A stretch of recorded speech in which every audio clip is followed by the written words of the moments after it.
أراد الله بهذا مثلا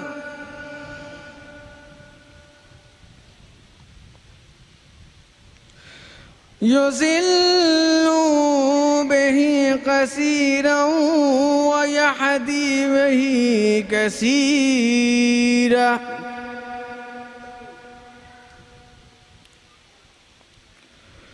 وما يضل به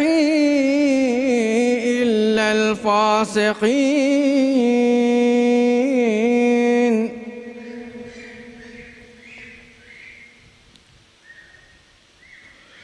الذين ينقضون عهد الله من بعد ميثاقه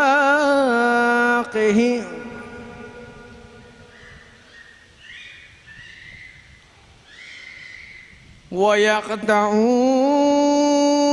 ما أمر الله به أن يوصل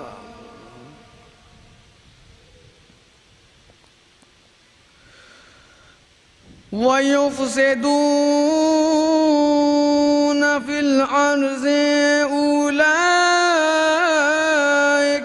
هم الخاسرون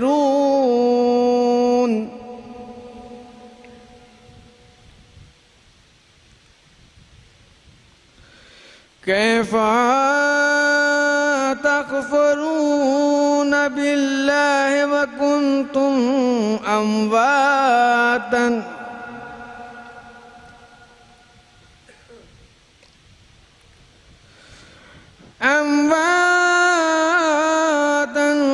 فأحييناكم ثم يميتكم ثم يحييكم ثم إليه ترجعون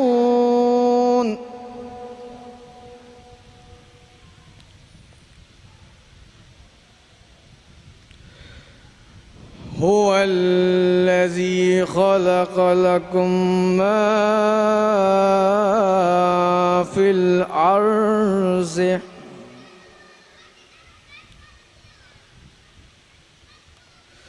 جميعا ثم استوى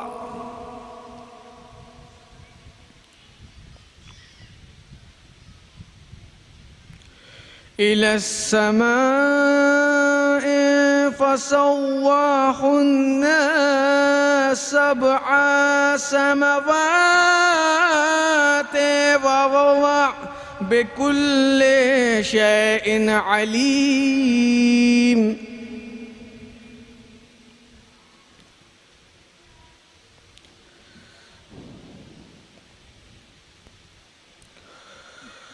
وإذ قال ربك للملائكة إني جاعل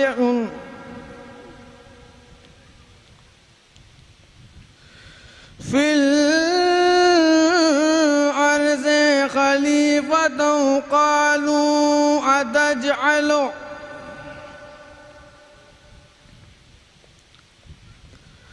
فيها من يفسد فيها ويسفك الدماء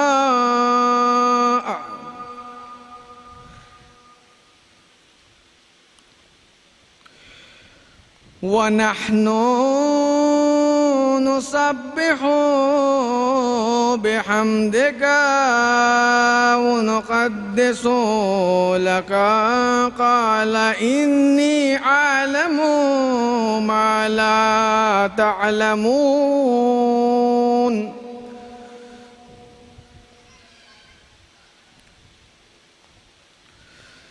وعلم آدم الأسماء كلها ثم عرضهم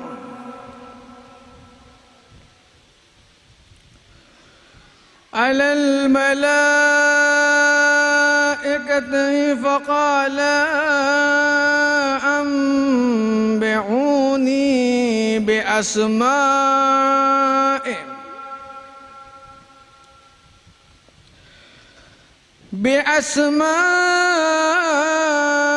هؤلاء إن كنتم صادقين.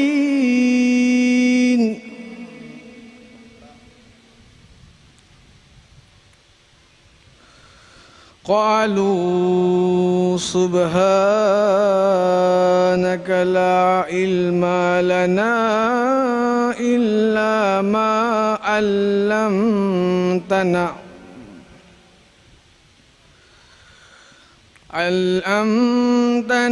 إنك أنت العليم الحكيم. صدق الله العلي العظيم وصدق رسوله النبي الكريم. اللهم صل على محمد وآل محمد.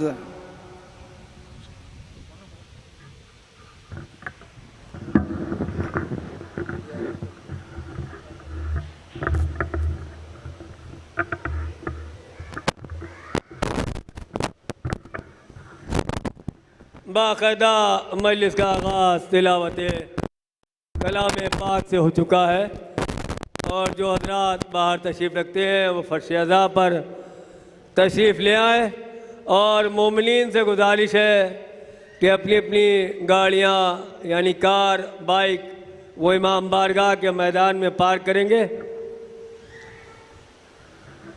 مولانا موصوف ابھی تشریف نہیں لائے ہیں۔ ماہر صاحب کے شاعر اہل بیت ماہر لکھنوی صاحب کے سلام کے چند شعر سماعت فرمائیے گا۔ انہوں نے کہا کہ اطاعت معبود میں بے حب علی اچھی نہیں، اطاعت معبود میں بے حب علی اچھی نہیں۔ تو کہتے ہیں دیکھ کر عباس کو بھاگے یہ کہتے لشکری، سماعت فرمائیے گا۔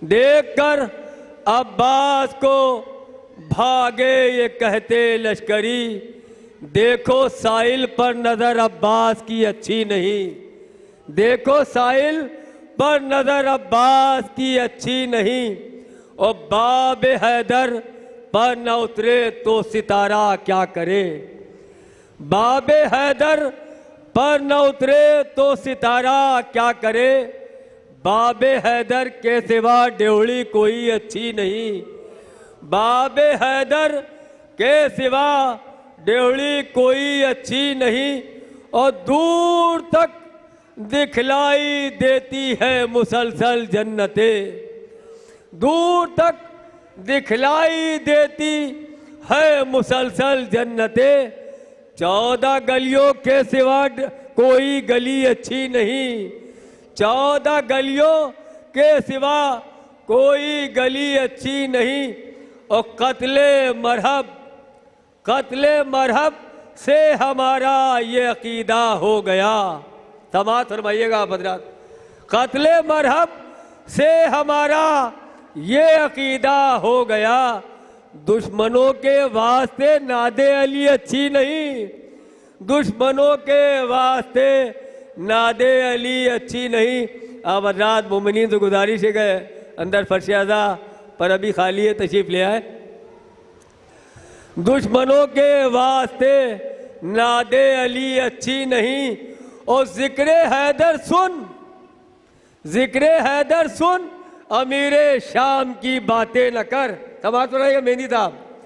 ذکر حیدر سن، امیر شام کی باتیں نہ کر، معجزے کے سامنے جادوگری اچھی نہیں، ذکر حیدر سن، امیر شام کی باتیں نہ کر، معجزے کے سامنے جادوگری اچھی نہیں۔ اور یہ ہمارے ذاکروں کے لیے بھی انہوں نے یہ شعر کہا تھا کہ اب سے تقریباً 60 سال تو ہو گئے ہوں گے، 55-60 سال، کہ ذکر حیدر کیجئے یا کربلا پر بولیے، سماعت فرمائیے گا۔ ذکر حیدر کیجئے یا کربلا پر بولیے، جو برائے نام ہو وہ ذاکری اچھی نہیں، جو برائے نام ہو وہ ذاکری اچھی نہیں، اور کریا کریا پھر رہے ہیں جو عقیدے بیچتے۔ سماعت فرمائیے گا، کریا کریا پھر رہے ہیں جو عقیدے بیچتے، ان سے کہہ دو دین میں سوداگری اچھی نہیں، ان سے کہہ دو دین میں سوداگری اچھی نہیں۔ او اے میری آنکھوں کی بدلی، اے میری آنکھوں کی بدلی، خوب گھر گھر کر برس، اے میری آنکھوں کی بدلی، خوب گھر گھر کر برس، مجلس سرور میں اشکوں کی کمی اچھی نہیں، مجلس سرور میں اشکوں کی کمی اچھی نہیں۔ مومنین حضرات سے گزارش ہے کہ آپ حضرات اپنی کار بائک سب امام بارگاہ کے میدان ہی میں کھڑی کریں گے، اور میں گزارش کرتا ہوں جناب مہندی صاحب سے کہ جو گراف ایجنسی کے کیمرہ مین ہیں وہ بارگاہ امام میں نذران عقیدت پیش کریں۔ نعرہ صلوات اللہ۔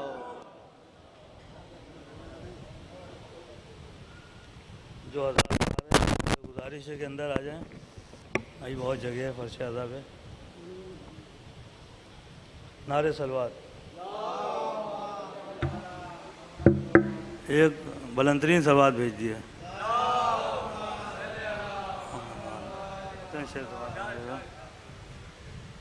وار حیدر نے جب کیا ہوگا، وار حیدر نے جب کیا ہوگا، ایک مرحب تھا دو ہوا ہوگا، ایک مرحب تھا دو ہوا ہوگا۔ یہ بھی شعر دیکھیے گا۔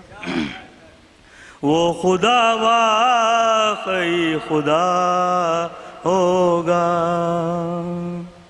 وہ خدا واقعی خدا ہوگا، شین سجدہ جسے کیا ہوگا، اور آسماں ہوگا اس کے قدموں میں، آسماں ہوگا اس کے قدموں میں، جس کے بھی سر پتا دیا ہوگا، جس کے بھی سر پتا دیا ہوگا۔ نعرہ صلوات کا سہارا دیے۔ مولانا موضوع تشریف لا چکے ہیں، بس جلد سے جلد آنے والے ہیں۔ بس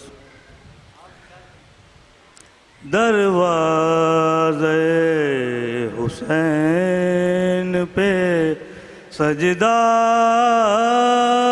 کیے بغیر بنتا نہیں ولی کوئی ایسا کیے بغیر، دروازے حسین پہ۔ نعرہ صلوات کا سہارا دیے۔ ہاں صاحب، ہاں صاحب اجازت۔ دروازے حسین پہ سجدہ کیے بغیر بنتا نہیں ولی کوئی ایسا کیے بغیر، دروازے حسین پہ سجدہ کیے بغیر، اور 9 لاکھ سر جھکے ہیں تبسم کے سامنے، 9 لاکھ سر جھکے ہیں تبسم کے سامنے، اصغر نے جنگ جیت لی حملہ کیے بغیر دروازے حسین پہ سجدہ کیے بغیر. یہ بھی شعر خاص طور سے دیکھیے گا. اللہ کہہ رہا ہے تولا نہیں قبول. اللہ کہہ رہا ہے تولا نہیں قبول. زہرا کے قاتلوں پہ تبرہ کیے بغیر دروازے.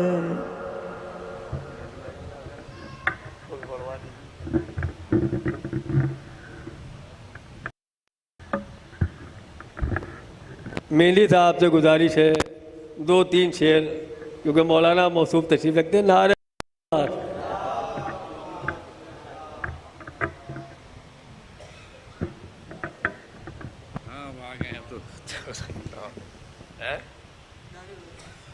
ایک نعرہ سلوات.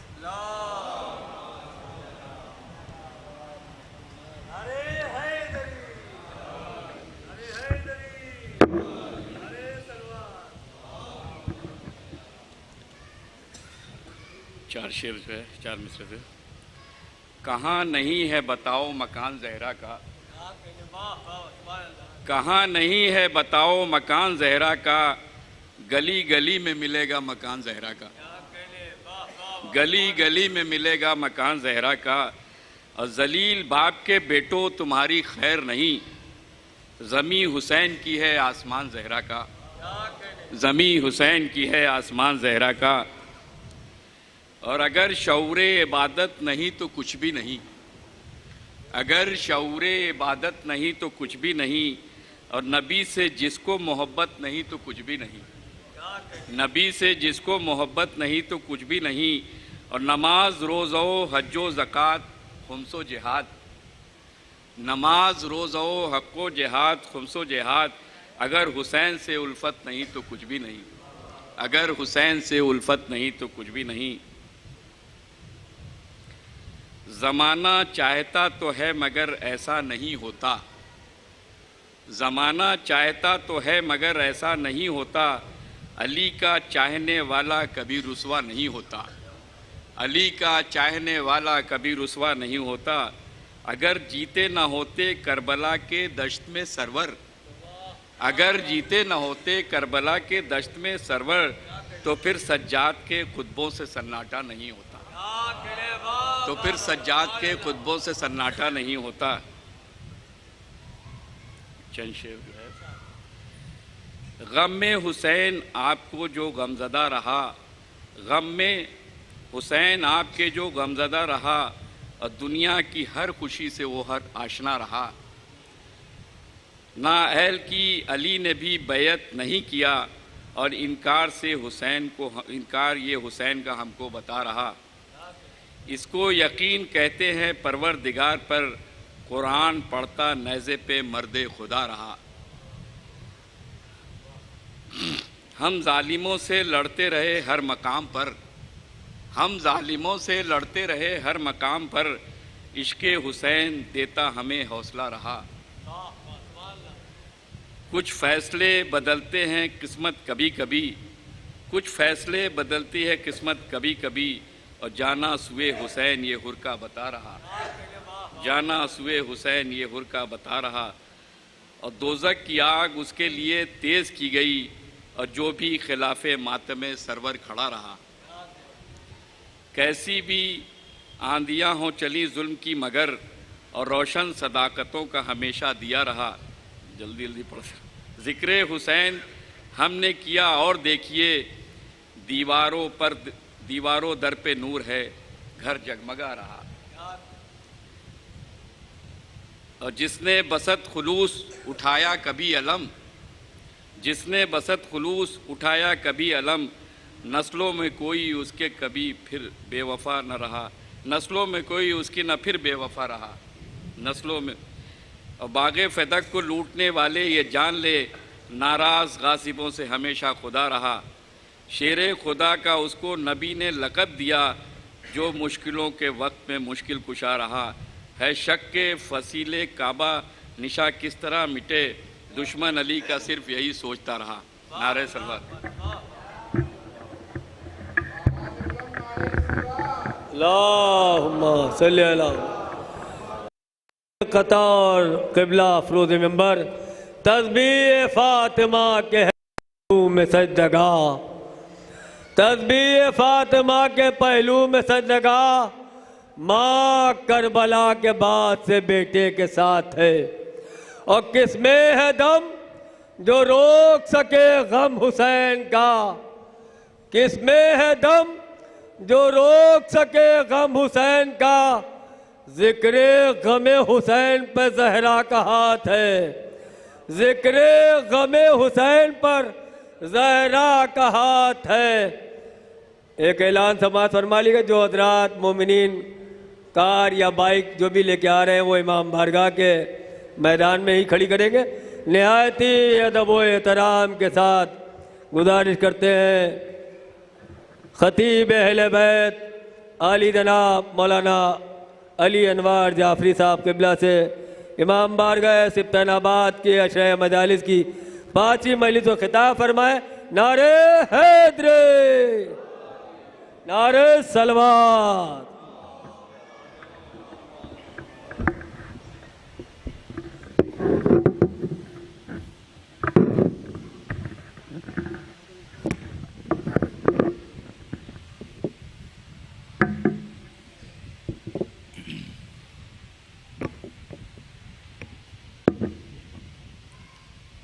فاتحہ۔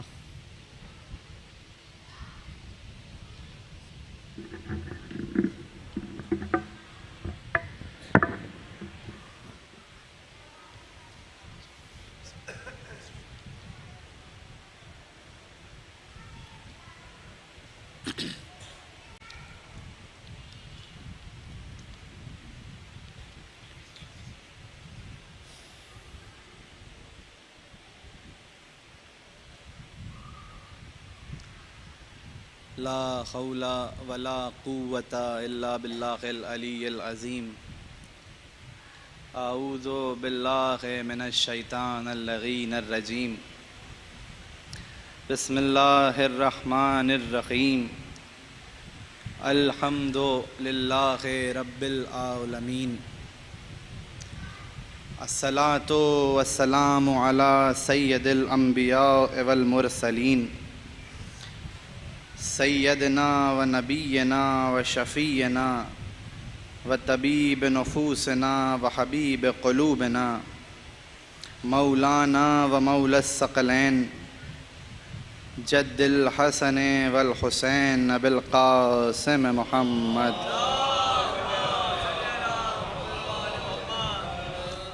و آلہ الطیبین الطاہرین المعصومین المظلومین المنتخبین المنتجبین، ولعنت الدائمۃ علی اعداء الدین اجمعین۔ اما بعد، فقد قال اللہ فی القرآن المجید وفرقانہ الحمید وقولہ الحق۔ بسم اللہ الرحمن الرحیم۔ ان الدین عند اللہ الاسلام۔ درود پڑھیں محمد والے۔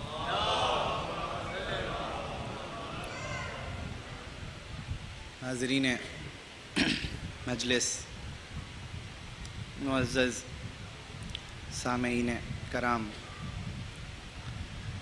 آپ مسلسل جس موضوع کے ماتحت ہم کو پچھلے 4 دن سے اور آج 5واں دن سماعت فرما رہے ہیں، اس عشرہ مجالس کے لیے ہم نے جس موضوع کا انتخاب کیا اس میں موضوع ہے اسلام اور ادیان عالم، اور اس موضوع کی وضاحت کے لیے جس آیت کا آسرا لیا وہ آیت قرآن کی آیت ان الدین عند اللہ الاسلام۔ اگرچہ آج مرحلہ 5ویں گفتگو تک پہنچ گیا ہے اور میں اپنی کوتاہی کا اعتراف کروں تو ابھی نہ باقاعدہ طور پہ آیت کا شان نزول بیان ہو پایا، نہ آیت کا پس منظر بیان ہو پایا، نہ صحیح معنی میں آیت کی تفسیر بیان ہو پائی۔ اور میں کہتا ہوں کہ یقیناً قرآن کی کسی ایک آیت کی تفسیر بیان کرنے کے لیے انسان کو چاہیے کہ مسلسل تحقیق کرے۔ ہم جیسے طالب علم تو چند باتیں آپ سے کر لیتے ہیں اور آپ سن لیتے ہیں، ورنہ یہ تو علماء کا کام ہے، یہ تو علماء کا کام ہے کہ وہ آیات کی وضاحت کریں۔ اور میں کہتا ہوں کہ کیسے ممکن ہے کہ قرآن کی ایک آیت کی وضاحت ہو جائے جبکہ ایک آیت سے مختصر ہوتا ہے قرآن کا ایک لفظ، اور ایک لفظ سے مختصر ہوتی ہے قرآن کا ایک رکن، اور اس سے مختصر ہوتا ہے قرآن کا ایک نقطہ۔ تو قرآن کے ایک نقطے کے بارے میں امیر المومنین نے کہا کہ انا نقطہ تحت بائے بسم اللہ، میں بائے بسم اللہ کے بے کا نقطہ ہوں۔ تو جب کائنات، اگر پوری کائنات کے تمام اذہان مل کر، دیکھیں معصوم کی حدیث کی روشنی میں پیش کر رہا ہوں، پوری کائنات کے تمام اذہان مل کر تمام سمندروں کے پانی کو سیاہی بھی بنا لیں تو اس ایک نقطے کی وضاحت باقاعدہ طور پہ نہیں کر سکتے۔ تو ہم جیسے طالب علم، اس لیے کہ قرآن ان کی شان میں آیا کہ جو کائنات میں سب سے بڑے عالم، کائنات کے سب سے بڑے عالم ذات امیر المومنین علی ابن ابی طالب۔ دیکھیے میں نے کہہ تو دیا اور آپ نے سن بھی لیا۔ ممکن ہے کہ کوئی اعتراض کرے کہ آپ نے حضرت علی کو کائنات کا سب سے بڑا عالم کہہ دیا اس لیے کہ رسول خدا بھی تو موجود ہیں، اور آپ اعتراض کرنے کا آپ کو حق ہے۔ تو میں کہتا ہوں کہ علی کائنات کے سب سے بڑے عالم کا نام ہے، مصطفیٰ کائنات کے سب سے بڑے معلم کا نام ہے، مصطفیٰ کائنات کے سب سے بڑے معلم ہے، سرکار ختمی مرتبت محمد مصطفیٰ صلی اللہ علیہ وسلم۔ دیکھیے میں، ہو سکتا ہے آج کی گفتگو تھوڑی سی کچھ طویل ہو جائے تو مجھے معاف فرمائیں گے، اس لیے کہ وقت گزرتا جا رہا ہے اور ابھی ڈھیروں مضامین ہیں جو تشنا ہے، ڈھیروں عناوین ہیں کہ جو تشنا ہے جس پہ ابھی روشنی نہیں ڈالی گئی ہے۔ ابھی تو صرف تمہیداً تصور دین پہ بات ہوئی ہے ہماری اور آپ کی، ابھی دین اور دین اسلام اور پھر اسلام کے بعد اس کے ضمن میں تمام ادیان عالم کے تصورات روشن ہونے باقی ہیں۔ تو بہر طور ان مجالس سے ہم کو یہ ذریعہ فراہم ہوتا ہے کہ اپنے وجود کو ہم نورانی بنا لیں، اپنے قلوب کو ہم منور کر لیں، صحیح ہے۔ اور میں مکرر یہ بات تکرار کے ساتھ عرض کر رہا ہوں کہ کائنات میں جہاں جہاں بھی تاریکی اور سیاہ اندھیرے اور غفلت کے اندھیرے اور جہل کے اندھیرے موجود ہیں، وہاں وہاں ان سیاہی کو اور غفلت کے اندھیروں کو اور تاریکیوں کو مٹانے کے لیے جو نور موجود ہے وہ نور آل محمد، وہ نور سید الشہداء ہے۔ آج کائنات میں تمام تر برائیوں اور غفلتوں کے خلاف جو نورانی قوت کھڑی ہے وہ آقا ابا عبداللہ کی الحسین علیہ السلام کی ذات ہے۔ یا میں کہتا ہوں کہ اس پوری بات کو میں 4 مصروں میں سمیٹ کے کہوں تو بات آسان ہو جائے گی اور پھر تمہید کا مرحلہ ختم ہو جائے گا۔ شاعر کیا خوب انداز میں کہتا ہے، اور وہ شعر، وہ 4 مصرے میرے خیال میں ہمارے بچوں کی زبانوں پہ رٹے ہوں گے، مائیں اکثر یاد کراتی ہیں۔ وہ شاعر کہتے ہیں کہ وہ نور جس کو شہ مشرقین کہتے ہیں، اسی کو نور خدا نور عین کہتے ہیں، اور بکھر گیا تو وہی نور کائنات بنا، سمٹ گیا تو اسی کو حسین کہتے ہیں۔ بکھر گیا تو وہی نور کائنات بنا، سمٹ گیا تو اسی کو حسین کہتے ہیں۔ تو جناب والا تمام کائنات میں جو نورانی تصورات قائم ہو رہے ہیں وہ ذکر ابا عبداللہ کی وجہ سے قائم ہو رہے ہیں۔ آج کائنات میں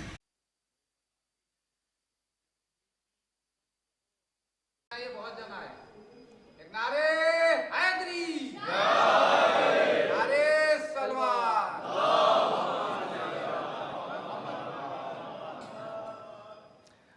ایک اور بلند آواز میں درود پڑھیں، محمد و آل محمد۔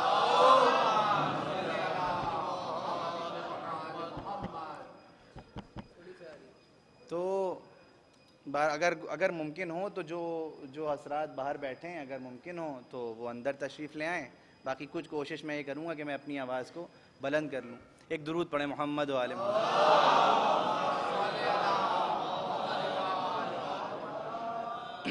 مگر جہاں تک آواز جا رہی ہے میں ان سے گزاروں کہ وہ اتنا وعدہ کریں کہ وہ میری طرف متوجہ رہیں اور اسی جوش و خروش کے ساتھ سنیں کہ جیسے وہ سنتے چلے آ رہے ہیں گزشتہ 4 مجلسوں میں. تو کل کی مجلس میں نے جو بات عرض کری وہ یہ تھی کہ اسلام کلی اعتبار سے کلیہ اگر قائم کیا جائے تو اسلام دین مساوات نہیں ہے, اسلام دین عدل ہے. ایک اور درود پڑھیں محمد و آل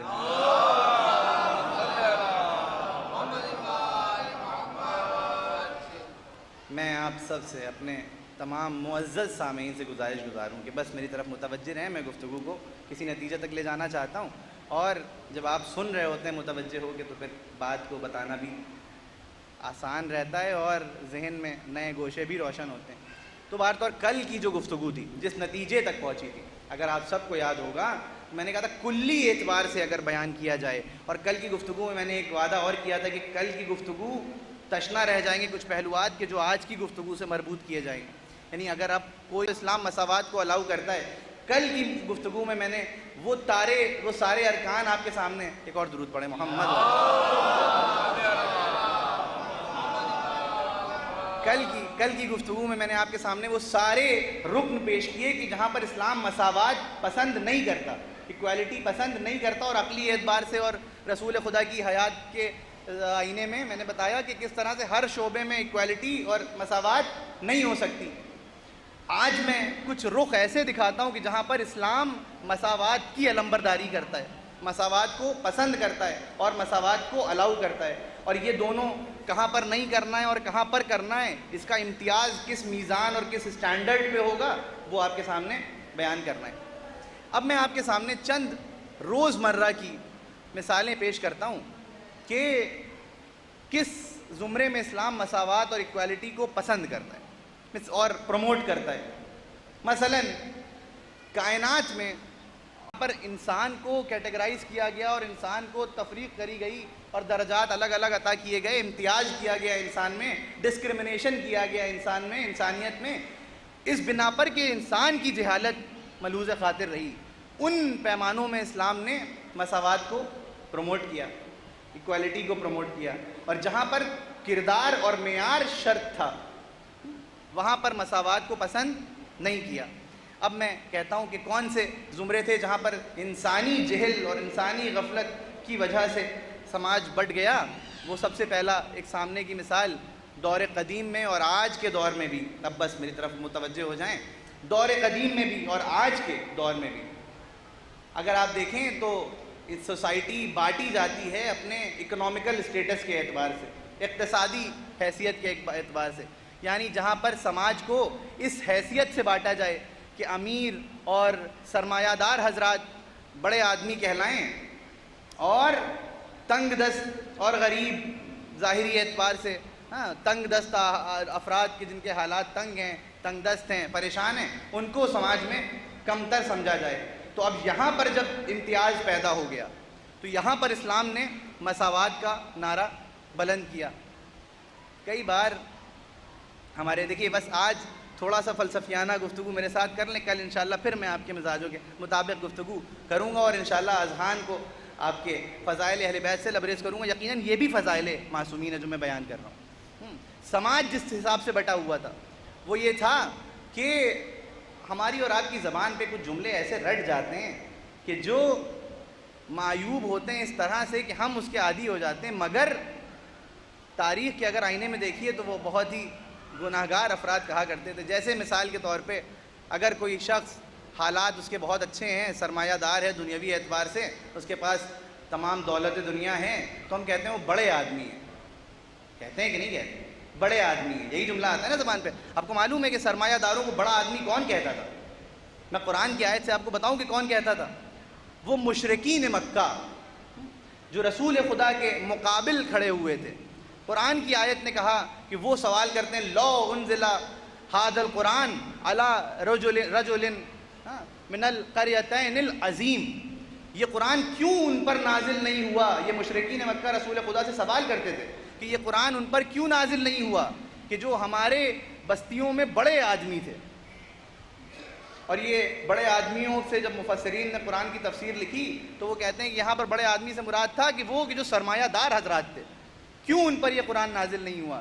اور ان پر قرآن نازل ہوا کہ جو جناب عبداللہ کے یتیم تھے، یعنی جو اس وقت کے اعتبار سے اپنی وراثت سے بھی محروم رہ گئے تھے، اپنے باپ کی میراث سے بھی محروم رہ گئے تھے۔ تو بڑے آدمی کا تصور اس سماج میں یہ تھا کہ جو دنیاوی اعتبار سے بہترین ہیں۔ اور میں کہتا ہوں کہ اگر مشرکین مکہ کا یہ جملہ تھا کہ سرمایہ داروں کو بڑا آدمی کہتے تھے، تو پھر اب ہماری زبانوں پہ اور ہمارے تصورات میں سرمایہ داری معیار نہیں ہونا چاہیے بڑے آدمی ہونے کے لیے، کردار انسانی بڑا ہونا چاہیے۔ کردار انسان اور اس کے اعمال جو کائنات میں روشن ہو رہے ہیں وہ اس کی افضلیت کی نشانی ہونا چاہیے۔ بس چند مثالیں اور انشاءاللہ پھر گفتگو ابھی آگے بڑھ جائے گی۔ یہ تو ایک مثال ہو گئی، دولت کے اعتبار سے ڈویژن ہوتا تھا۔ یا اور اگر آپ مثال آگے لے لیجئے تو ایک امتیاز اس طرح سے بھی ہوتا تھا کہ انسان نسل کے اعتبار سے برا سمجھا جاتا تھا۔ یعنی اگر کوئی عرب میں پیدا ہوا ہے تو وہ افضل ہوا کرتا تھا، اور کوئی عرب کے خطے کے باہر پیدا ہوا اور وہاں سے تعلق رکھتا ہے تو وہ عجم ہوتا تھا۔ دیکھیے آپ پہلو بدل رہے ہیں، مجھے معلوم ہے کہ تھوڑا سا دشوار ہو رہی ہے، گراں گزر رہی ہے گفتگو، مگر میں جلدی گفتگو کو آگے بڑھا دوں۔ عرب کے باہر جو حضرات پیدا ہوتے تھے وہ عجم ہوا کرتے تھے اور ان کو پست سمجھا جاتا تھا۔ یہی تو امتیاز تھا کہ وہ پست ہوا کرتے تھے اور عرب بلند ہوا کرتے تھے۔ یا اور گفتگو کو اور جلدی سے آگے بڑھاؤں، وہ پریشانی کی جو اس دور میں بھی تھی اور آج کے دور میں بھی ہے کہ جلد کے رنگ کے اعتبار سے سماج کو بانٹ دیا جاتا تھا۔ یعنی جس کو آج بھی اگر آپ مغربی ممالک میں جائیے، یورپین کنٹریز میں جائیے یا USA وغیرہ میں جائیے، وہ USA کہ جو انسان کے حقوق کی اس طرح سے بات کرتا ہے کہ سب سے آگے پرچم بلند کر کے چلتا ہے، اس امریکہ میں آج بھی سب سے زیادہ ریسزم اور رنگ کے اعتبار سے تفریق انسانیت موجود ہے کہ یعنی کالوں کو الگ مانا جاتا ہے اور گوروں کو الگ مانا جاتا ہے۔ اور کالے اور گوروں کا جو فرق ہے وہ یہ کہ گورے افضل مانے جاتے ہیں اور کالے پست مانے جاتے ہیں۔ یہ ہے کہ نہیں ہے؟ جو حضرات باہر جایا کرتے ہیں وہ اس بات سے متفق ہو جائیں گے۔ سماج ان معیارات کی بنا پر بٹا ہوا تھا اور ان معیارات کو ختم کرنے کے لیے اسلام نے علمبرداری کری۔ اب اسلام نے بڑھ کے کہا کہ دیکھو تم سمجھتے ہو کہ جلد کا رنگ انسان کو بانٹتا ہے، انسان کو سماج کو دو حصوں میں بانٹتا ہے، تم سمجھتے ہو کہ کہیں پر پیدا ہو جانا، عجم میں پیدا ہو جانا انسان کو پست سمجھتا ہے۔ اسلام ایک عجم میں پیدا ہونے والے، ایک فارس میں پیدا ہونے والے سلمان کو سلمان و منی اہل البیت کی سند عطا کر کے بتائے گا کہ یہ معیار نہیں ہوتا سماج کو بانٹنے کے لیے۔ تم سمجھتے ہو کہ مال و زر انسان کے لیے بہترین چیز ہوتی ہے اور افضلیت کی نشانی ہوتی ہے، تو اسلام ایک ایسے شخص کو کہ جو غریب ترین شخص ہے ظاہری اعتبار سے، اس بے زر کو ابو زر بنا کے پیش کرے گا۔ ارے تم سمجھتے ہو کہ یہ جلد اور یہ رنگ اور یہ اسکن کا کلر انسان کو فرق پیدا کرتا ہے اور انسان کو پست کرتا ہے، تو آؤ کربلا کے میدان میں اور دیکھو کہ کس طرح آقا حسین جناب جون کی پیشانی صاف کر رہے ہیں، اور صاف کرتے کرتے یہ کہتے جاتے ہیں پروردگار اس نورانی چہرے پر رحمت نازل فرما۔ تو یہ جو پیغامات روشن کیے جا رہے تھے، اب یہ وہ شعبے ہیں، یہ وہ سطح ہے کہ جہاں پر اسلام نے مساوات کی علمبرداری کری، ایکویلٹی کی علمبرداری کری کہ دیکھو ان اعتبار سے۔ اب اگر آپ اس پر غور کیجئے، اب میں گفتگو کو تھوڑا سا لطیف کر دوں تاکہ آپ کے لیے بھی آسان ہو جائے، ایک بلند آواز میں درود پڑھیں محمد والے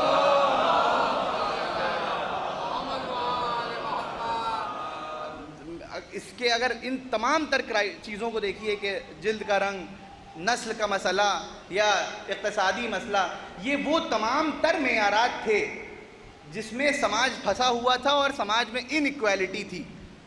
اور ان تمام تر مسائل میں جو ایک متفق علیہ پریشانی تھی وہ یہ تھی کہ یہ تمام تر چیزیں انسانی اختیار کے باہر کی تھی۔ غور کیا آپ نے؟ انسان کے اختیار میں نہیں تھا کہ وہ کس رنگ کا پیدا ہوا ہے، انسان کے اختیار میں نہیں تھا کہ وہ کسی حد تک کہ وہ اقتصادی حالات اس کے کیسے ہیں، کسی حد تک، اور انسان کے اختیار میں یہ بھی نہیں تھا کہ وہ عرب میں ہوا کہ عجم میں پیدا ہوا۔ تو جو چیز انسان کے اختیار کے باہر کی تھی اس میں اسلام نے مساوات قائم کر دی۔ اور جو شعبے اور جو زمرے انسان کی زندگی سے تعلق رکھتے تھے، جہاں کردار کو بلند کرنا شرط تھا، ان شعبوں میں اسلام نے مساوات کو ختم کر کے عدل کا پرچم بلند کیا۔ ایک اور درود پڑھیں محمد و آل محمد۔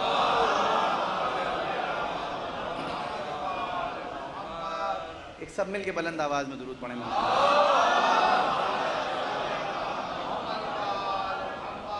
اچھا ایک اعتبار سے، اب کیونکہ آپ 4 دنوں میں تھوڑا سا فلسفیانہ فضائل کے عادی ہو گئے، ایک رخ سے اسی گفتگو کو اور دکھاتا ہوں، کیوں اسلام نے ان تمام تر چیزوں کو ترک کیا۔ اگر آپ غور کریں تو یہ تمام تر چیزیں، یعنی مثلا دولت دنیا، اگر انسان اس دولت کو اپنی پہچان بنا لے تو یہ فلسفیانہ اور خلقت کے اعتبار سے بھی معیوب ہے، اس لیے کہ پہچانا اس چیز سے جاتا ہے کہ جو اس سے بلند ہو۔ یعنی مثال کے طور پہ کوئی صاحب ہے، کوئی لڑکا ہے، وہ اپنے والد کے نام سے ہر جگہ پہچانا جائے تو یقیناً اس کا والد اس سے بلند عہدے پر فائز ہے، تبھی وہ بتائے گا کہ میرے والد صاحب مثلا جج ہیں۔ تو اب وہ 4 جگہ جا کے بتائے گا کہ میرے والد صاحب جج ہیں، تبھی بتائے گا کہ جب وہ خود جج نہیں ہوگا۔ اگر وہ خود اس سے بلند عہدے پہ فائز ہوتا تو مجھے اس کو ضرورت نہ پڑتی یہ بات بتانے کی کہ میرے والد صاحب جج ہیں۔ یعنی انسان اپنی پہچان اس چیز کو بناتا ہے کہ جو اس سے بلند ہوتی ہے۔ اب اگر انسان دولت دنیا کو اپنی پہچان بنائے گا تو پھر یہ خلقت میں فرق آ جائے گا، اس لیے کہ یہ دولت دنیا ہے پست مخلوق، انسان ہے اشرف المخلوقات۔ یا اور بات کو آسان کروں، دولت دنیا یہ اگر دنیاوی سرمایے کو، اب ظاہر ہے کہ آج کا ڈیجیٹل دور تو بہرحال وہ ایک الگ بحث ہو جائے گی، مگر کسی اعتبار سے کنیکٹ کریں گے تو وہ تمام سونے کے سکے اور چاندی کے سکے، یہ تمام تر چیزیں ہیں جمادات۔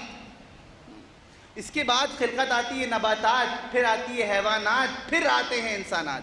تو انسان اشرف المخلوقات ہے۔ ممکن کیسے ہوگا کہ یہ تمام تر نعمتیں جو پست ترین مخلوق ہیں وہ اس کی پہچان بن جائیں؟ یا اور گفتگو کو آسان کر دوں، بالکل ہمارے بچوں کو بھی سمجھ میں آ جائے۔ آپ مجھے ایک بات بتائیں، اللہ نے دنیا کی تمام نعمتیں سمیٹ کر کہاں رکھی؟ اگر میجورٹی کی بات کریں، زیادہ تر نعمتیں، اکثریت نعمتوں کی کہاں رکھی؟ اس زمین کے نیچے۔ آج کے دور میں کول، پیٹرولیم، میٹلز کے اور ساری چیزیں اس زمین کے نیچے رکھی، اور یہ زمین کہاں رکھی؟ آپ کے قدموں کے نیچے۔ اگر غور کریں اس جملے پر، یہ کیا تشبیہ خدا نے دی، تمام تر نعمات دنیا اس زمین کے نیچے رکھی، اور آپ کے زمین کو آپ کے قدموں میں، آپ کے قدموں کے نیچے رکھا۔ یعنی گویا خدا آپ کو سمجھانا چاہ رہا تھا کہ یہ تمام تر دولت دنیا کو تسخیر کرو، ایسا نہیں ہے کہ اس سے انکار کر دو، اس پہ تسخیر کرو اور اس کو اپنے قدموں کے نیچے رکھنا۔ دیکھو ایسا نہ ہو کہ یہ تمہارا تاج بن جائیں، اگر یہ تاج بن گئی تو تم مثل قارون زمین دوز ہو جاؤ گے۔ اگر یہ دولت دنیا، اگر یہ پست مخلوق تمہارا تاج نہیں بننی چاہیے، اس کو مسخر کرو، اس کو پہ تسخیر حاصل کرو، اور اس کے بعد پھر اس کے آگے بڑھ جاؤ۔ یہ سفر ارتقاء ہے۔ اب میں سمجھتا ہوں کہ یہ گفتگو پھر بہت زیادہ فلاسفیکل ہوتی چلی جائے گی، تو ان تمام مسائل میں کہ جہاں پر امتیاز کیٹیگوریکلی ڈیوائڈ کر کے اسلام نے وہاں پر مساوات قائم کر دی، جہاں پر جہل انسانی کی بنا پہ امتیاز موجود تھا۔ اور اب میں کہتا ہوں کہ اب چند واقعات رسول خدا کی سوانح عمری سے آپ کو مساوات کے دکھاؤں۔ ایک درود پڑھیں محمد و آل محمد، تاکہ تھوڑا سا باب فضائل روشن ہو جائیں، اور پھر اس کے بعد گفتگو کو مکمل کر دوں گا۔ رسول خدا نے کس طرح سے اپنے اقدامات ایسے روشن کیے کہ تصور مساوات قائم ہو گیا۔ جب اسلام میں اذان کا تصور آیا اور مؤذن قرار دینے کا وقت آیا تو رسول خدا نے جناب بلال کو مؤذن بنایا۔ جناب بلال کو، آپ سب تاریخ سے واقف ہیں، جناب بلال کو مؤذن بنایا۔ اب میں کہتا ہوں کہ یہ مؤذن کیوں بنایا؟ تو کیا حکمت نبوی تھی، کیا حکمت رسالت تھی کہ مسجد میں امام جماعت جو ہوگا، جو نماز پڑھا رہا ہوگا، اس کو بس وہ دیکھ پائیں گے کہ جو ماموم ہوں گے، جو مسجد کے اندر ہوں گے۔ مگر جو مؤذن ہوگا اس کو ہر راستہ چلنے والا دیکھے گا بھی اور اس کی سنے گا بھی۔ میں کہتا ہوں یہ بلال کو مؤذن نہیں بنایا جا رہا تھا بلکہ مساوات کے علم کو نصب کیا جا رہا تھا، اور یہ بلال اذان نہیں دے رہے تھے بلکہ مساوات کا نعرہ بلند کر رہے تھے۔ غلام جناب بلال غلام تھے، یا جناب فضا کے بارے میں کہ کنیز تھی، تو یہاں پر ایک سوال آتا ہے اور ایک آدھ بار جواب بھی دے چکا ہوں، بہرحال اب یہ مجلس کی اسلوب گفتگو کے خلاف ہو جائے گا کہ بیچ سے بات کہیں اور مڑ جائے کہ اسلام میں سلیوری سسٹم کا کیا تصور ہے۔ یقیناً اسلام قطعاً سلیوری سسٹم کو پروموٹ نہیں کرتا، غلاموں کے تصور کو پروموٹ نہیں کرتا، مگر اس تصور کو ایک دم سے منقطع کر دیا جاتا تو اس کے خلاف نتائج اور اس کے برعکس ہو جاتے کہ جو ہونے چاہیے تھے۔ اس لیے ختم نہیں کیا بلکہ اس کو عزت افزائی عطا کر دی، اس کی عزت افزائی، وہ اپنے آپ میں ایک موضوع ہے، انشاءاللہ کبھی موقع ہوا تو بات کروں گا۔ جناب بلال کو مؤذن معین کیا، اور جناب بلال سے جن کو پریشانی تھی وہ آئے۔ پریشانی تو یہی تھی کہ غلام ہیں اور سیاہ ہیں اور ہم کو بلائیں گے، مگر بہت ذہین تھے اعتراض کرنے والے بھی۔ کس طرح سے اعتراض کیا گھما کر کہ یا رسول اللہ آپ نے بلال کو مؤذن بنا دیا۔ تو جناب رسول خدا نے پوچھا کہ کیا کوئی مشکل ہے جو بنا دیا؟ تو فرمایا کہ بلال شین کو سین کہتے ہیں۔ تاریخ ہے کہ نہیں ہے؟ بلال شین کو سین کہتے ہیں، اور خدا کی قسم کیا بلیغ جملہ رسول خدا نے ارشاد فرمایا۔ آپ مسکرائے اور آپ نے یہ تو نہیں کہا کہ بلال غلط کہتے ہیں یا صحیح کہتے ہیں، آپ نے کہا کہ السین بلال شین عند اللہ، بلال کا سین اللہ کے نزدیک شین ہے۔ اب میں کہتا ہوں کہ یہ جملہ کیوں کہا رسول خدا نے؟ رسول خدا نے جملہ اس لیے کہا، اس لیے کہ میں جو بول رہا ہوں اور آپ جو سن رہے ہیں یہ میری زبان کی مجبوری ہے اور آپ کان کے محتاج ہیں سننے کے لیے، مگر وہ خدا کہ جو بغیر کان کے سنتا ہے وہ زبان سے نکلے ہوئے جملے نہیں سنتا بلکہ وہ بینش قلبی سے، وہ گویا قلبی سے، وہ سماعت قلبی سے نکلی ہوئی آواز سنتا ہے۔ وہ خدا آواز قلبی سنتا ہے، دل کی آواز سنتا ہے، اس کو ضرورت نہیں کہ وہ زبان سے جو نکلے ہوئے جملے سنیں۔ تو رسول خدا نے ارشاد فرمایا کہ السین بلال شین عند اللہ، بلال کا سین اللہ کے نزدیک شین ہے۔ اب میرا دل چاہتا ہے یہاں پر ایک جملہ آپ کے اذہان کو دوں اور آپ محظوظ ہو جائیں گے۔ میں کہتا ہوں کہ ایک مؤذن کے لیے سب پریشان ہو گئے اور آپس میں مشورہ کیا اور رسول خدا کے پاس آئے تو وہ مشورہ کارگر نہ ثابت ہوا، وہ مشورہ انکار کر دیا گیا اور وہ مشورہ پلٹ گیا۔ تو میں کہتا ہوں کہ جب اسلام میں ایک مؤذن کا انتخاب مشاورتی اجتماع پہ نہیں ہو سکا تو ممکن کیسے ہے کہ اللہ کا ولی معین کیا جائے، رسول کا جانشین معین کیا جائے اور چند افراد مشورہ کر کے معین کر لیں؟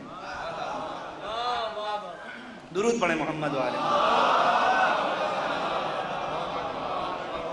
ممکن کیسے جب ایک مؤذن حیات پیغمبر میں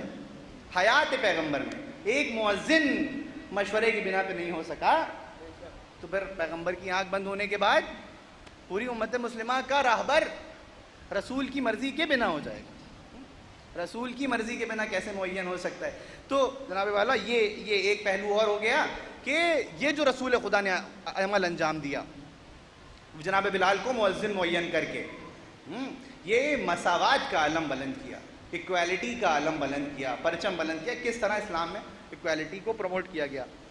ایک عمل رسول اور آپ کے سامنے پیش کر دوں، بس اس کے بعد ایک سوال آیا ہے اس کا جواب پیش کر دوں اور پھر گفتگو۔ اگرچہ سوالات دو چار آئے ہیں اور مجھے خوشی اس بات کی ہے کہ مجلس سنی جا رہی ہے اور ہمارے جوان ینگسٹر سوال کر رہے ہیں، یہ بھی بہت اچھی بات ہے۔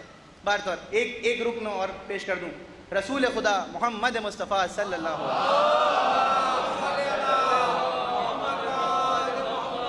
آپ اصحاب کے ساتھ تشریف فرمائے مسجد نبوی میں، اور اکثریت رسول خدا کے پاس اس طرح کی ہوتی تھی، رسول ان کی سنگت پسند کرتے تھے کہ جو اپنے آپ میں بہت ہی سادہ مزاج ہوا کرتے تھے، تو اکثر رسول خدا کے آس پاس جو لوگ بیٹھے ہوا کرتے تھے وہ سادہ لباس، پے بند لگے ہوئے کپڑے اور بہت ہی سادہ زندگی گزارنے والے لوگ ہوا کرتے تھے۔ تو تاجرانہ مزاج اور وہ رئیسانہ مزاج جو آج کے لوگوں کا ہوتا ہے، دیکھیے میں جب جملہ کہہ رہا ہوں تو پھر میں سمجھتا ہوں کہ میں اگر وہ مزاج میرے اندر ہے تو میں خود پر اور تمام معاشرے پر طنز کر رہا ہوں کہ وہ اس وقت کے دور میں بھی وہی مزاج تھا اور آج کے دور میں بھی وہ رئیسوں کا مزاج رہتا ہے کہ تھوڑا سا اپنے دامن کو بچا کے بیٹھتے ہیں۔ تو جناب والا رسول خدا افراد کے بیچ میں بیٹھے ہیں اور کچھ صحابی ایسے ہیں، تاریخ ہے یہ جو میں آپ کے سامنے پیش کر رہا ہوں، کچھ اصحاب ایسے ہیں کہ جو رسول کے پاس آنا چاہتے ہیں. اب ایک بار مسجد نبوی کے دروازے پہ آئے اور دیکھا کہ غربا تشریف فرمائیں، ہمت نہیں پڑی پاس میں جانے کی اور پھر واپس چلے گئے. پر غالب آ جاتی یا تمہاری دولت پر غالب آ جاتی یا تمہاری دولت اس میں منتقل ہو جاتی. رسول خدا غضبناک ہوئے تو بس وہ صاحب اپنی جگہ شرمندہ ہوئے، اور شرمندہ ہونے کے بعد رسول خدا سے وہ پورا واقعہ میں نے چھوڑ دیا کہ رسول خدا سے معذرت کری اور شرمندہ ہونے کے بعد کہا یا رسول اللہ میں ان صاحب سے شرمندہ ہوں اور ازالے کے طور پہ میں اپنی آدھی دولت ان کے نام کرنا چاہتا ہوں.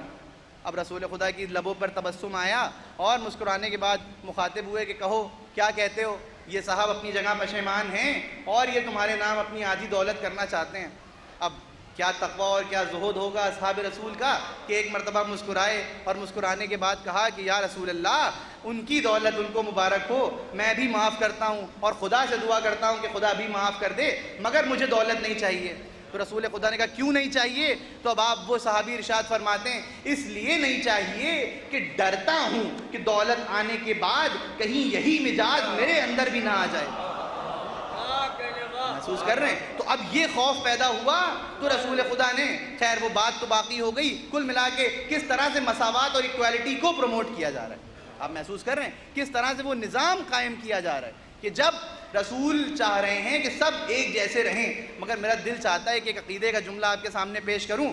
رسول خدا کی زندگی میں بھی اس طرح کے لوگ موجود تھے کہ جو آپس میں نشست رسول میں بیٹھتے تھے، نشست رسول میں بیٹھتے تھے اور ایک تفریق رہتی تھی. غریب اور امیر کا فرق رہتا تھا. غریب اپنے کو محسوس کرتا تھا کہ میں غریب ہوں اور امیر محسوس کرتا تھا کہ میں صاحب حیثیت ہوں. مگر خدا کی قسم کیا معجزہ ہے نواسہ رسول کا.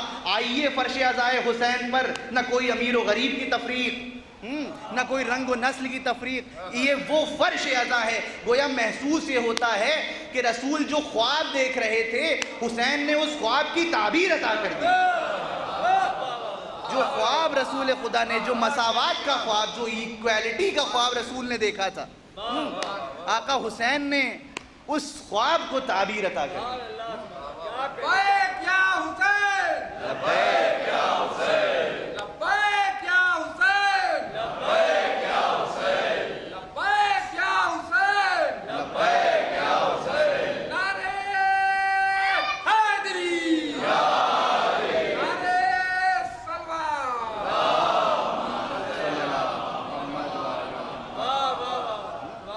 رسول خدا نے جو خواب دیکھا تھا اس کو آقا حسین نے تعبیر عطا کر دی. آ کے دیکھے کائنات کہ یہ کون سا فرش ہے جہاں کوئی، اور پھر میں کہتا ہوں نہ صرف یہ فرش بلکہ آپ جلوسوں میں چلے جائیں، آپ اس گیدرنگ میں چلے جائیں، اس اجتماع میں چلے جائیں کہ جو کائنات کا اس وقت تقریباً سب سے بڑا اجتماع ہے. نجف سے کربلا کی طرف زائرین چلے جا رہے ہیں. نہ کوئی عہدے کا زوم، نہ کوئی حیثیت کا فخر. ہر آدمی بس چاہ رہا ہے کہ زوار حسین کی خدمت کر لے. آپ مسلسل وہ ویڈیوز دیکھتے ہیں، وہ کلپس دیکھتے ہیں، خدا کی قسم کیا جذبہ ہے، کیا جذبہ، کیا جاذبیت ہے آقا حسین کے نام میں. صاحب منصب لوگ، صاحب منصب، صاحب دنیا، صاحب علم، صاحب تقوی افراد، علماء چاہتے ہیں کہ کوئی مزدور بھی اگر آ گیا، اگر ظاہر ابا عبداللہ ہے تو اس کے پیروں کو دھلا دیں، اس کے پیروں کو دبا دیں. کہ کون سی جاذبیت ہے، یہ کون سا تصور مساوات ہے. کائنات میں کوئی کہیں پر جا کے دکھائے، کسی میدان میں جا کے دکھائے اس طرح کا تصور مساوات نہیں. آقا حسین نے اس مساوات کے تصور کو قائم کیا. تو میں گفتگو کو مبہم کر دوں، اول سے آخر تک اگر مرتب کر کے بیان کروں تو کل کی مجلس میں جو باتیں رہ گئی تھی کہ کن زاویہ نگاہ سے مساوات پر اسلام نے روشنی ڈالی، اس زاویے سے کہ جہاں پر انسانی جہل غالب آ رہا تھا اور تفریق اور درجہ بندی اور کیٹیگوریکلی ڈیوائیڈ کر رہا تھا سماج کو، ان زاویوں پر آقا حسین نے بڑھ کے مساوات کا علم، رسول خدا نے بڑھ کے مساوات کا علم نصب کیا. اور اب میں اسی کے ضمن میں ایک سوال کا جواب ایک آپ کے سامنے روشن کر دوں، اگرچہ موضوع سے تھوڑا سا مختلف ہے مگر مربوط ہے. کل دو سوالات ہمارے سامنے آئے. ایک ہماری کسی بہن نے سوال کیا کہ وہ حقوق نسواں کے اعتبار سے سوال ہے, انشاءاللہ اس پر میں اس کو ایڈریس کروں گا آگے کی مجلس میں. اور ایک سوال یہ آیا کہ وہ بچی کا سوال تھا, اس نے انسٹاگرام پہ ڈھونڈ کر کہیں سے پروفائل ہماری, اس پہ میسیج کیا کہ مائی فرینڈ از اہل سنہ and she asked that why do we not grieve on prophet Muhammad like امام حسین. ہم رسول خدا پہ اس طرح سے کیوں نہیں گریا کرتے ہیں جس طرح سے آقا حسین پہ کرتے ہیں. اب میں سمجھتا ہوں کہ ان سب تمام سوالات کے اپنے آپ میں ایک بہت, ہر جواب کا ایک کانٹیکسٹ ہوتا ہے, ایک ہسٹوریکل کانٹیکسٹ ہوتا ہے اور ایک ظاہری اور عقلی کانٹیکسٹ ہوتا ہے. وہ اپنے آپ میں ایک بہت طویل جواب ہو جائے گا. پہلے تو میں ایک جواب یہاں سے روشن کر دوں کہ اولاً ہم ایسا نہیں ہے کہ رسول خدا پہ گریہ نہیں کرتے. آقا حسین کا غم ایسا غم ہے کہ جو نہ صرف آقا حسین کا غم ہے بلکہ شہزادی کونین کا بھی غم ہے. رسول خدا کا بھی غم یہی ہے کہ آقا حسین پر ظلم ڈھائے گئے. رسول خدا کے بھی سب سے بڑے مصائب یہی ہیں کہ آقا حسین پر مظالم ڈھائے گئے. اور اپنے اب اس کے طولانی جوابات میں, اور پھر یہ سنت رسول ہے کہ ہم آقا حسین کا غم کریں. اب وہ تاریخ کے آئینے میں اگر آپ دیکھیے کہ جب آقا حسین پیدا ہوئے تو سرکار ختمی مرتبت گریہ کناں ہو گئے. مگر میں کہتا ہوں کہ ایک جواب میں جو مجھے لگتا ہے کہ عام منظر عام پہ روشن کرا جانا چاہیے, میں کہتا ہوں چلیے مان لیتے ہیں کہ اپنی کوتاہی کی بنا پر ہم رسول خدا کا غم اس طرح سے نہیں کرتے جس طرح سے آقا حسین کا کرتے ہیں. تو ہم کہتے ہیں کہ آپ کو یہ ہمدردی آ گئی اور یہ تصور آ گیا تو ایسا کرتے ہیں کہ امت مسلمہ کے دونوں رکن ہیں, دونوں کاموں کو بانٹ لیتے ہیں. ہم نواسۂ رسول کا غم کریں, آپ رسول کا غم برپا کریے. ہم ایک وعدہ ضرور کرتے ہیں کہ جب آپ رسول کا غم برپا کریں گے تو ہم اس میں شرکت ضرور کریں گے. مگر میں کہتا ہوں کہ میں ایک اور بات روشن کر دوں کہ یقیناً ہم شرکت کریں گے اور ہم 28 صفر کو رسول خدا کا غم مناتے بھی ہیں, یقیناً مناتے ہیں. مگر ایک بات یاد رکھیے, اگر رسول کا غم کرا اور اگر رسول خدا کی مجلس برپا کری تو پھر ایک بات یاد رکھیں, ہم جب مصائب بیان کرتے ہیں تو فقط شہادت نہیں بیان کرتے بلکہ ہم پس منظر بھی بیان کرتے ہیں. ہم پورے واقعات بھی بیان کرتے ہیں, ہم پورا پس منظر بیان کرتے ہیں. ہم یہ بھی بیان کریں گے کہ جب رسول اس دنیا سے گئے تو آخری وقت میں کون ساتھ تھا. ہم یہ بھی بیان کریں گے کہ جب رسول نے قلم مانگا تو کس نے قلم نہیں دیا. ارے کہیں ایسا نہ ہو, جملہ سنیے, کہیں ایسا نہ ہو کہ رسول کو قلم نہ دینے والے اور نواسۂ رسول کو پانی نہ دینے والے ایک ہی جماعت کے فرد نکل, ایک ہی جماعت کے متعلق ہوں, ایک ہی جماعت کے فرد, ایک ہی جماعت کے متعلقین نکل آئیں. کہیں ایسا نہ ہو. اس لیے کہ ہم جب شہادت پڑھتے ہیں تو پوری شہادت پڑھتے ہیں. ہم نہ صرف مقتول کا ذکر کرتے ہیں, ہم قاتل کا بھی ذکر کرتے ہیں اور برملا کرتے ہیں, باقاعدہ کرتے ہیں. اس لیے کہ حق ہے کہ جب ظلم کا ذکر کیا جائے تو ظالم کا بھی تذکرہ کیا جائے اور مظلوم پہ ہونے والے مظالم بھی بیان کیے جائیں. بس جناب والا, اب آنے والے سوالات کو انشاءاللہ میں آنے والے مواقع پر ایڈریس کروں گا, دامن وقت میں بھی گنجائش نہیں ہے. تو اسلام مساوات کا پرچم بلند کر کے آیا, مگر ان زاویوں میں نہیں کہ جہاں پر کسی بیک ڈور سے یا چور دروازے سے یہ تصور قائم کیا جائے کہ اگرچہ تصور مساوات ہے تو سارے صحابہ برابر ہیں, کوئی کسی بھی فضیلت پہ ہو لیکن صحابی رسول ہے تو پھر وہ برابر ہے. اب وہ میں کل کی گفتگو میں بیان کر چکا. بس عزیزوں, میں نے گفتگو کو باب فضائل سے باب مصائب کی طرف مربوط کرنا ہے. جس طرح سے ہر زمرے اور ہر شعبے میں برابری کا تصور رکھا گیا, خدا کی قسم آج 5 محرم ہو گئی اور آج مجھے اس ماں کا ذکر کرنا ہے اور ان بچوں کا ذکر کرنا ہے کہ جس ماں نے اپنے بھائی کا ساتھ بھی برابر سے نبھایا. تاریخ لکھتی ہے کہ جس طرح سے آقا حسین نے کربلا میں شہادتیں ادا کریں, اسی طرح سے جناب زینب نے بڑھ کر ان شہادتوں کو معراج تک پہنچایا. وہ پیغامات کے جو آقا حسین کربلا میں روشن کرنا چاہتے تھے, قدم قدم پہ جناب زینب آقا حسین کے برابر سے ساتھ. بس عزیزوں, میں نے گفتگو کو مکمل کر دیا.